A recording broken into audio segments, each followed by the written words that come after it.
I've always loved folk music, and I think part of it is the sense of community, of people coming together to share music, but also the deep connection to dance. I think perhaps my earliest memory of live folk music was as a 7-year-old doing maypole dancing back in England.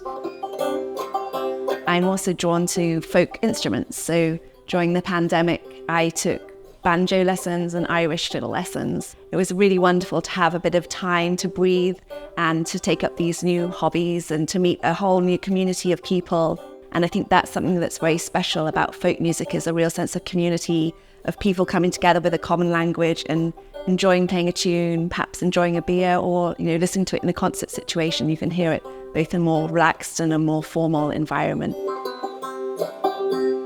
One of the things that really draws me to folk music is that it has a really strong intimacy to it. It's very individual.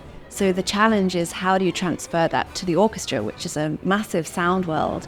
But there's lots of ways you can do it, and one of them is layering. An example, in one of the movements of my violin concerto, Time and Tides, I have the entire string section playing a lilting melody in 4 octaves apart, and it gives it this sort of organ-like quality. So I think that's one of the exciting potentials of this sort of material in the orchestral context, is to really blow it out while still maintaining some of those more intimate elements. Of my music, there's only actually 2 pieces that directly quote existing folk tunes. One is a piece called Masquerade, which uses an old drinking song and dancing song called The Juice of Barley.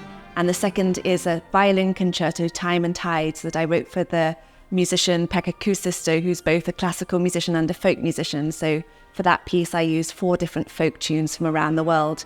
But in a lot of my other pieces, people often ask, is it quoting folk music or traditional melody? But whilst it's not, it does use some of those elements. For example, that 3/4/6/8 very lilting feel is something that I'm often drawn to, and it gives a kind of lightness and motion to the music.